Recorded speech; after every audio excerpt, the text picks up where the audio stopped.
Mga kaibigan, hello! Kumusta kayong lahat? Ang aking dalangin palagi na nasa mabuting kalagayan lang ang bawat isa.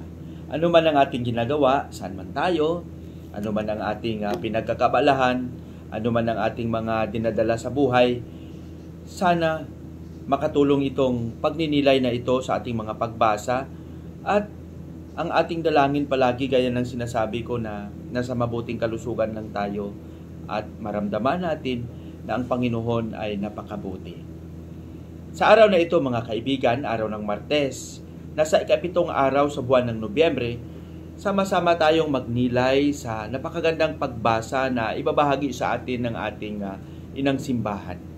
Alam ko marami sa inyo, sa mga nakikinig, na hindi makapagsimba, malayo man sa simbahan, ngunit may panahon pa rin na makapagnilay sa pamamagitan ng vlog na ito. Maraming salamat sa inyong masigasig na pagsusubaybay.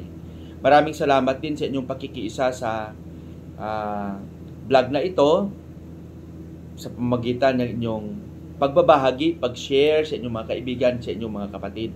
Maraming salamat. Kayo rin ay naging instrumento sa pagiging misyonaryo upang sa gayon ay maipaabot at maibahagi ang napakasimpleng pagninilay na ito sa inyong mga kaibigan. Gaya ng sinabi ko, ngayon ay araw ng Martes, Nobyembre 7, 2023. Naalala ko sa ngayon, ginugunita din natin ang kapistahan ni Beato Francisco Palao, fundador ng mga Madre Carmelitas. Doon ako nag-graduate, nakapagtapos ng sekundarya sa kanilang school at inaamin ko malaking kontribusyon din ang kanilang buhay, ang kanilang pagsasaksi sa buhay misyonaryo, sa panalangin, sa buhay paglilingkod, sa kanilang pakikisama bilang komunidad sa akin upang ako rin ay maging isang misyonaryo at naging isang paring Karmelita. Ako bilang Karmelita nakikiisa sa kapistahan ng mga kapatid nating mga Madre Carmelita sa buong mundo, mga misyonaryo, misyonarya na kung saan ipinagdiriwang nila ngayon ang kapistahan, ang pag-alala ng kanilang fundador ng walang iba kundi si Beato Francisco Palao. Si Father Francisco Palao, isang pari, isang Carmelite na pari, discals, at sa kanyang kakayahan ay nagsikap din siya na maging banal. Tiningnan niya ng mabuti ang kanyang tungkulin, ang kanyang pananaw, kung paano at sa kung anong paraan makapaglingkod sa simbahan at makapagpahayag ng mabuting balita sa pamamagitan ng pagsasaksi at pagsisikap na maisabuhay ang Ebanghelyo. Beato Francisco Palao, ipanalangin mo kami. Ang ating pagninilay sa araw na ito ay ibabahagi sa atin ni San Lucas, Kapitulo 14, versikulo 15 hanggang 24. Hayaan niyo akong basahin ang ating Ebanghelyo. One of those at table with Jesus said to him, "Blessed is the one who will dine in the kingdom of God." He replied to him, "A man gave a great dinner to which he invited many.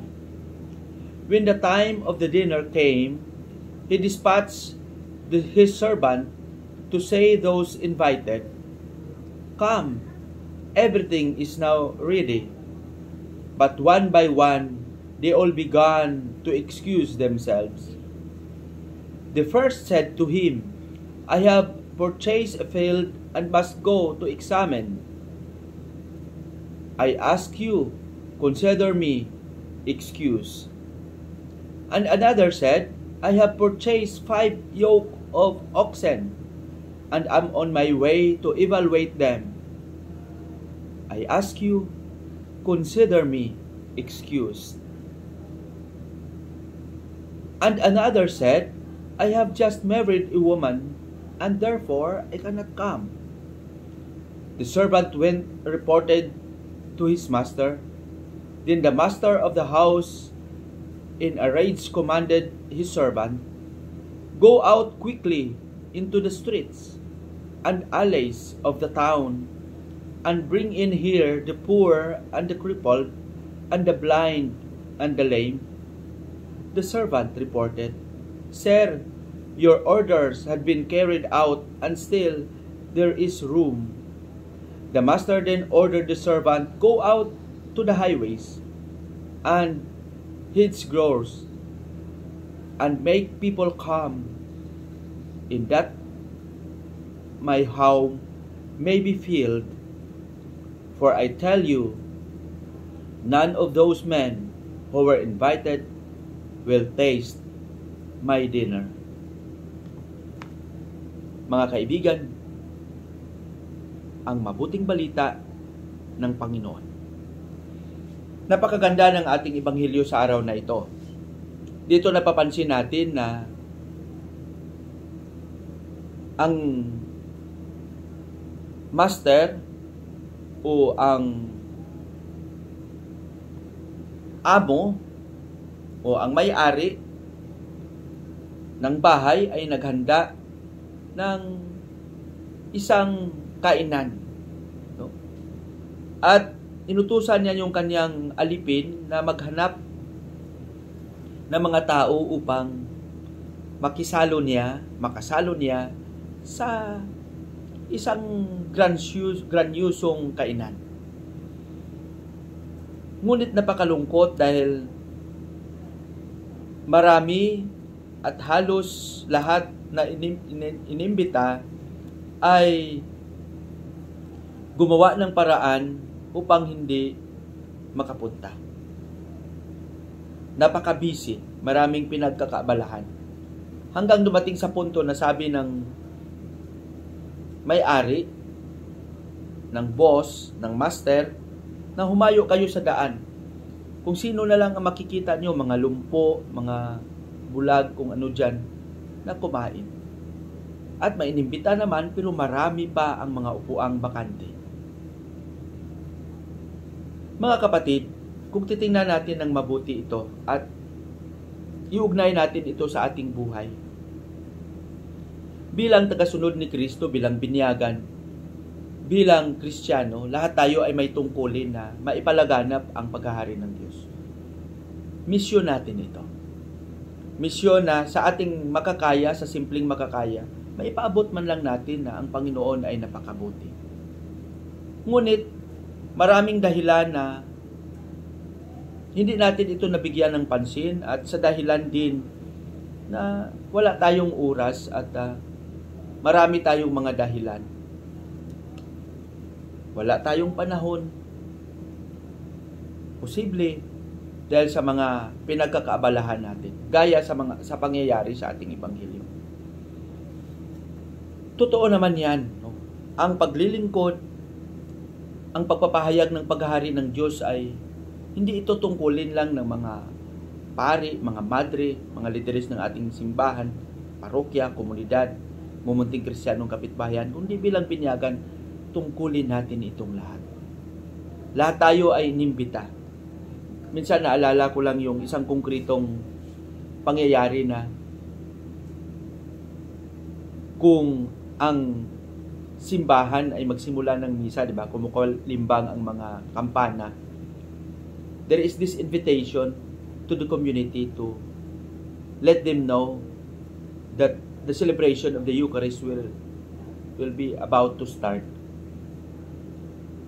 Nakakalungkot na magsisimula lang ang misa, yung mga malalayo pa ang pumunta. Ngunit yung mga malalapit, kung makapunta man sila late, no, 'di ba? Parang nakakalungkot na nakakatuwa. Minsan, gaya ng pangyayari sa ating ebanghelyo, yung mga dahilan na masabi na wag muna ngayon. Please excuse me. Dahil bago lang ako nag-asawa, may binili ako, may pupuntahan ako. Marami. Kaya siguro sa inyo ganun din, no? May mga dahilan din na minsan hindi rin makapagsimba, minsan hindi rin pwedeng tanggapin ang mga tungkulin na ibinabahagi ng ating parokya, ng inyong parokya, ng pumunting Kristiyanong kapitbayan o ano pa, dahil sa mga dahilan. Pero sana yung pagsisikap natin sa buhay ay hindi maging dahilan upang wala na tayong panahon na makapagdasal, makapaglingkod sa ating makakaya sa nakakarami. Misyon natin ito. Pagsikapan natin na sa ating paraan ay maging bahagi tayo ng misyon sa paghahari ng Diyos. Gaya lang halimbawa ng vlog na ito, ako'y natutuwa na marami sa aking tagasunod ang patuloy na nag-share, no, ng vlog na ito sa kanilang mga kaibigan. No? Ito ay isang ekspresyon din na nakibahagi sa misyon. At pagsasabuhay, no? 'Di ba? Isang napakalaking hamon ito palagi. Kaya para sa akin, anuman ang ating narating, sa anuman ang ating estado, saan man tayo, mapalad kayong lahat. Mapalad tayo na nagsikap upang makadalo, makasalo sa hapag ng paghahari ng Diyos. Patnubayan nawa tayo ng Panginoon. Sa ating panalangin, Panginoong Hesus, maraming salamat sa iyong paanyaya. Turuan mo kaming maging tapat, turuan mo kaming makinig, turuan mo kaming magkaroon ng oras at panahon na handang mag-alay ng aming makakaya sa pagtugon sa iyong panawagan na maipalaganap ang iyong paghahari. Amen.